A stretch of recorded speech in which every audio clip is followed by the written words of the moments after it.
នេះជាសកម្មភាពបបកត្រីម្នាក់ឯងនៅខាងអាងកន្សែងខាងស្រុកអូជ្រៅហើយ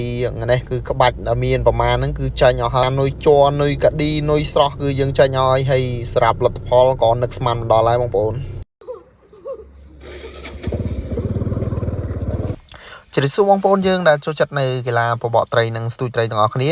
ហ្នឹងហើយថ្ងៃនេះគឺតនេមកល្ងាចគឺយើងបានរៀបចំចេញដំណើរទៅលេងនៅខាងអាងកន្សែងខាងស្រុកអូជ្រៅហើយយើងទៅថ្ងៃនេះគឺតាមម្នាក់ឯងទេព្រោះសារតាធីមរបស់ខ្ញុំហ្នឹងគឺថ្ងៃនេះគេចេញទៅខាងអាងតំពាំងថ្មអស់ហើយតាំងពីព្រឹកហើយយើងមានតរៈ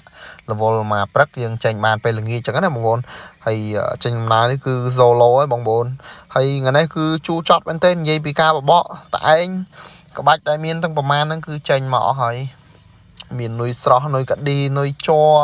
គឺយើងបានចេញមកទាំងអស់ហើយគាត់ថាជាលទ្ធផលក៏យើងមិនទទួលបានអីណាស់ណាទេនេះព្រោះសារថាវាត្រីនៅទីនោះគឺវាចាប់ដើមបដាកូនមានតែត្រីបដាកូនច្រើនហើយខ្ញុំអត់បានបបកដែរជាមួយនឹងត្រីបដាកូនព្រោះសារថាយើងទុកវាដើម្បីលេងនៅឆ្នាំក្រោយទៀតចឹងណាបងប្អូនហើយឥឡូវសូមបងប្អូនទៅទស្សនាសកម្មភាពនៃការបបកត្រីនៅខាងអាងកន្សែងហើយ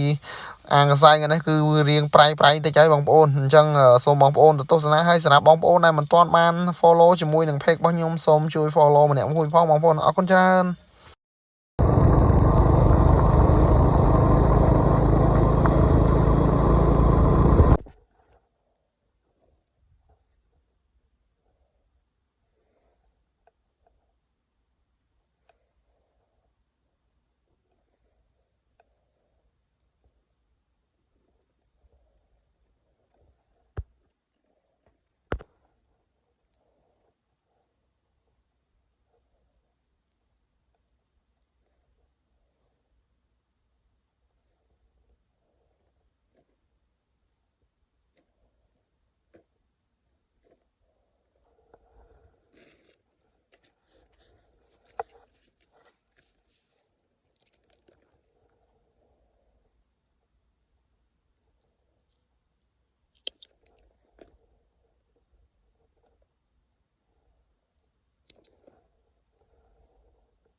អូទៅតាមមកលេងថ្ងៃនេះដែរហ្នឹងពូបាទ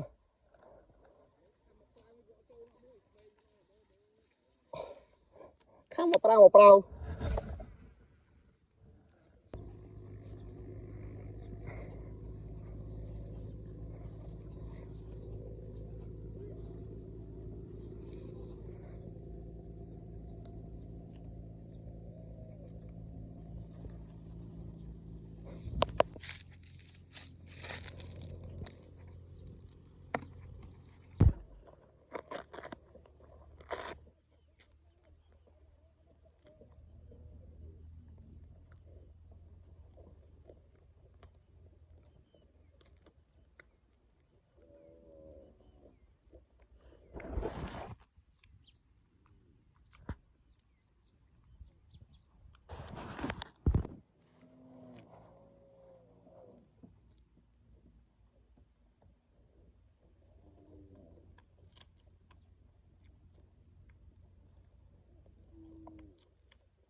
តទៅយើងគប់នុយ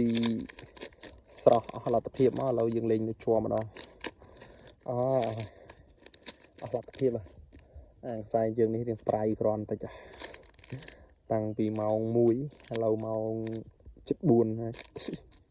តើបានត្រីមួយក្បាលបងដល់មកយើងទៅសាកនុយជ័រម្ដងយើងសាក nơi cho khăm ở nơi bạn mà khăm ở lâu dương rồi mới cả đi mà lòng cả đi dương đó nè hơi ở khỏi bài nè nơi cả đi dương nè vừa so cả đi dương tiện xa cả đi dương của nó tiện sao khỏi bài rồi ăn té mình